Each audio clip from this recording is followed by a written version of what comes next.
Reality reveals the merits of the reverse mortgage program. Welcome to the Industry Leader Update, brought to you by Reverse Focus. Reality has a way of breaking down barriers about opening one's eyes to opportunity. Now, recently a bipartisan commission was launched creating a task force to tackle the critical challenges of aging this year. Now, here's the good news. The commission is positive about the role that reverse mortgages can play in the planning process. The Bipartisan Policy Center's New Health and Housing Task Force will work to present policy recommendations that are focused on improving long-term services and support for the nation's elderly population. Reinforcing the harsh reality of many older homeowners is the fact that 73 million Americans are projected to be 65 or older by the year 2030, with almost 9 million being aged 85 and older. Now, by virtue of their age, this group will require substantial financial resources to support their health and housing needs, and that's something that is lacking for many. Henry Cisneros, task force member and former Secretary of HUD, said, "Reverse mortgages are appropriate for some people in some circumstances. We don't start with the view that reverse mortgages are dangerous for people and should be avoided."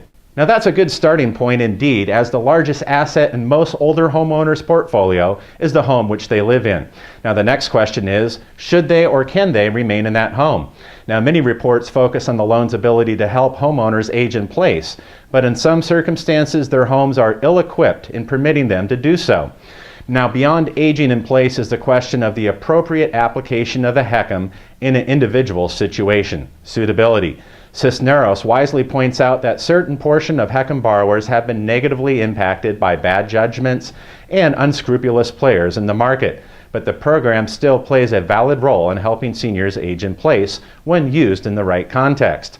Former HUD Secretary and Senator Mel Martinez put it this way: "It is a tool in the toolbox. As with any other financial tool, there always needs to be a fit for the need as opposed to the opportunity." The Commission will also be working on ways to modify homes for aging in place, breaking down barriers to home and community-based services, and at best practices. Now, it's anticipated that the Bipartisan Center will release specific policy recommendations to Congress and the administration in the first quarter of 2016. What remains to be seen is if the Commission will focus on reverse mortgages directly and policy recommendations in that report. Now, what recommendations would you make to the Commission if you actually could? Leave your thoughts in the comment section below and have a great week.